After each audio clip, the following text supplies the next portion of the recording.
गांव के बाहरी किनारों पर एक पुरानी हवेली थी। उसकी ईंटें टूटी फूटी थी, खिड़कियों से काली आंखें ताकती थी और छत पर उगी झाड़ियों ने छत को अपने जाल में जकड़ रखा था।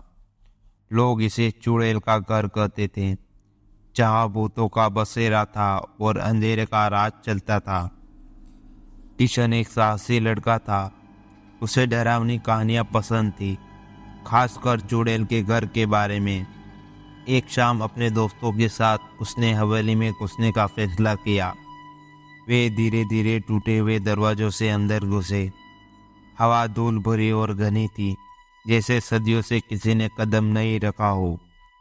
हर हाहाट, हर फुसफुसाहट उनके दिल की धड़कन को तेज कर देती थी। वे अंधेरे कमरे से गुजरे, दीवारों पर टंगे धुंधले चित्रों पर नजर डाली और टूटे हुए फर्नीचर के अवशेषों पर पैर रखा। अचानक एक तेज हवा चली, लालटेन की लौ बुझ गई और वो एक घने अंधेरे में खो गए। डर ने उनकी सांसें रोक ली। तभी उन्होंने सुना हंसी, एक कर्कश खौफनाक हंसी जो उनकी रीढ़ की हड्डी तक ठंड पहुंचा गई। एक काली आकृति हवा में तैरती दिखाई दी। उनकी आंखें लाल अंगूरों की तरह चमकती थी। चुड़ैल। किशन और उनके दोस्त भागने लगे, लेकिन चुड़ैल हवा की तरह उनके पीछे थी। उसकी हंसी उनके कानों में गूंजती रही। उनके पंजे उनकी गर्दन तक पहुंचने ही वाले थे। तभी किशन को याद आया उनकी दादी की बात। उन्होंने कहा था कि लोहे से चुड़ैलें डरती हैं। वे अंधेरे कमरे में टोटलाते हुए एक पुराने लोहे के चिमटे को पकड़ लिया।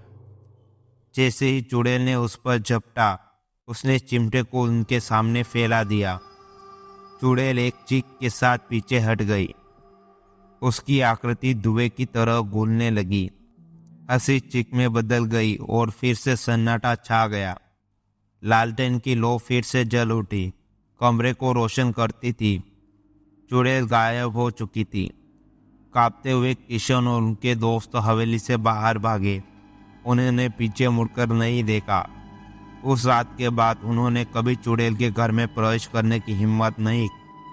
उन्हें पता था कि ये कुछ बुराइयां अकेले अंधेरे में पनपती है और कभी कभी उन्हें लोहे से ज़्यादा साहस की ज़रूरत होती है। इस कहानी से हमें यह सीख मिलती है कि अज्ञात की ओर जाते समय सावधानियां बरतें। पुरानी कहानियों और मान्यताओं को हल्के में न लें। डर के सामने हार न माने, साहस दिखाए। कृपया ध्यान दें कि यह कहानी काल्पनिक है और इसका उद्देश्य किसी की धार्मिक भावनाओं को आहत करना नहीं है।